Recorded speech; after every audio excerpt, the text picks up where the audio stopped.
O evangelho eterno não é para os nossos dias.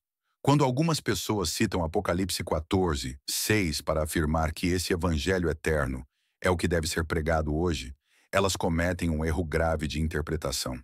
Já falamos sobre isso antes, já estudamos esse assunto, mas ainda assim continuam dizendo que é esse evangelho que serve para nós.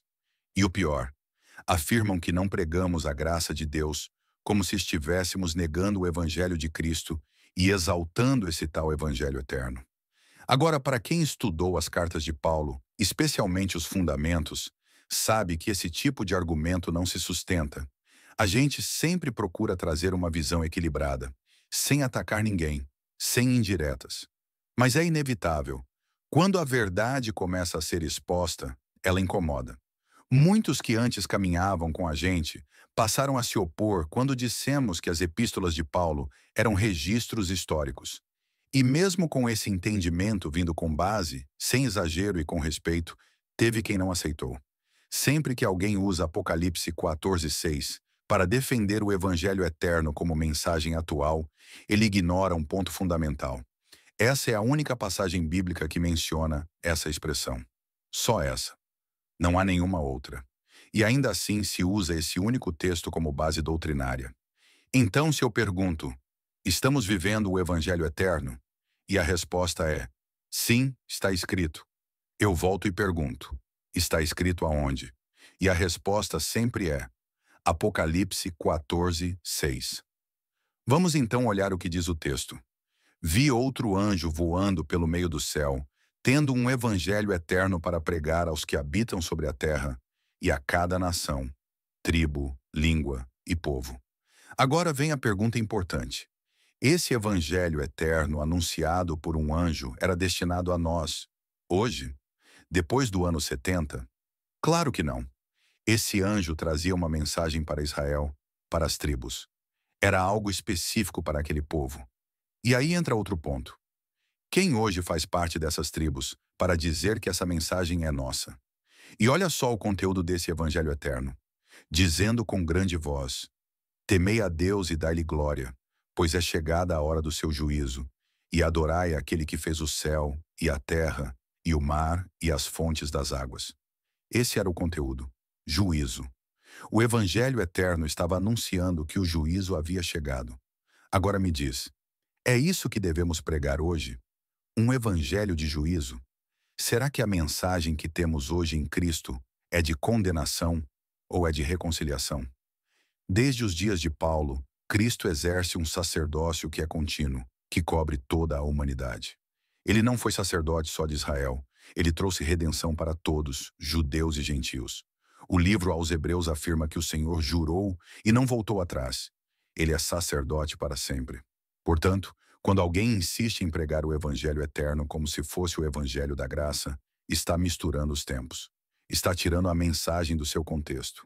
E só para deixar mais claro, no original grego, a palavra usada para eterno em Apocalipse 14:6 é aionos.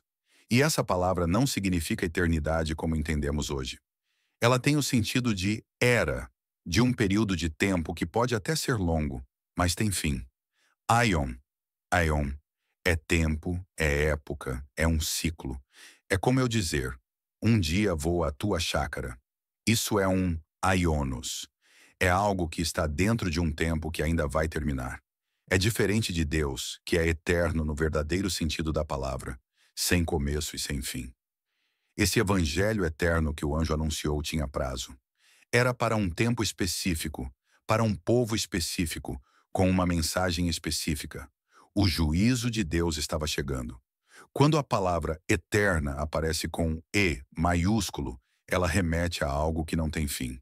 Mas quando se usa Apocalipse 14 para afirmar que esse é o evangelho que deve ser pregado nos dias de hoje, se está colocando todos nós que vivemos após a consumação de todas as coisas, debaixo de um fardo que já passou. A escatologia já se cumpriu. O juízo foi selado. O tempo profético se encerrou. E ainda assim, tem quem insiste em puxar de volta algo que não nos pertence mais, nos colocando sob anátema. O anjo que trazia aquele evangelho estava anunciando um juízo. Esse era o conteúdo. Temei a Deus e dai-lhe glória, pois é chegada a hora do seu juízo, e adorai aquele que fez o céu, a terra, o mar e as fontes das águas. Logo em seguida, aparece outro anjo com outra declaração. Caiu, caiu a grande Babilônia, que tem dado a beber a todas as nações do vinho da fúria da sua prostituição. Ou seja, era uma sequência de acontecimentos. Um anjo anunciando o juízo, outro declarando a queda de Babilônia. Dois anjos, duas mensagens, dois anúncios simultâneos, concomitantes. Não dá para separar uma coisa da outra. Um evangelho que vem com a mensagem de juízo e logo em seguida a declaração de que a grande Babilônia caiu. Tudo parte de um mesmo movimento. Agora para e pensa. É esse o evangelho que deve ser pregado hoje? Anunciar juízo? Anunciar a queda de Babilônia? Isso já aconteceu. Isso fazia parte da consumação profética. Era o encerramento de uma era, de um tempo que envolvia Israel, Jerusalém e os que estavam debaixo da aliança da lei. Então, apoiar que o evangelho eterno é o evangelho válido para os nossos dias é o mesmo que dizer que ainda estamos sob ameaça de juízo. Mas quem está em Cristo não vive mais debaixo de condenação. E se só existe essa única passagem, Apocalipse 14:6, para defender essa ideia, estão construindo uma doutrina em cima de uma base que já expirou. Apocalipse 14:6 foi o último suspiro do evangelho da circuncisão. Um encerramento, uma transição. Ali estava se fechando o ciclo do juízo com a parousia. Pedro, Tiago e João foram enviados aos judeus. Eles eram os apóstolos da circuncisão. Eles pregavam para quem vivia sob a lei, e quem vive sob a lei é julgado por ela. Mas olha o que fazem. Pegam Romanos 2,16, onde Paulo diz: no dia em que Deus, por meio de Cristo Jesus, julgar os segredos dos homens, de conformidade com o meu evangelho, e tentam usar isso como se fosse a mesma mensagem de Apocalipse 14:6. Só que Paulo não pregava condenação. Paulo não anunciava juízo como fim. Paulo falava de reconciliação, de justificação pela fé, de uma nova criação. Ele dizia: nem a morte, nem a vida, nem os anjos, nem qualquer outra criatura poderá nos separar do amor de Deus. E não só isso. Ele foi bem direto. Agora, pois, já nenhuma condenação há para os que estão em Cristo Jesus. Isso está em Romanos 8:1. Nenhuma. Zero condenação. Como então tentar colar a mensagem de Paulo com a dos anjos que estavam anunciando juízo e queda? E mais, em Romano 2,14, ele explica que os gentios, mesmo sem lei, seguiam princípios naturais que se alinhavam com a própria lei. Isso era uma consciência moldada pela natureza da nova aliança. O julgamento ali não é para a condenação, é algo interno, de consciência, de alinhamento com a verdade revelada em Cristo Jesus. Muito obrigado por nos assistir. Inscreva-se no canal e deixe o seu like para você não perder novos conteúdos. Amém.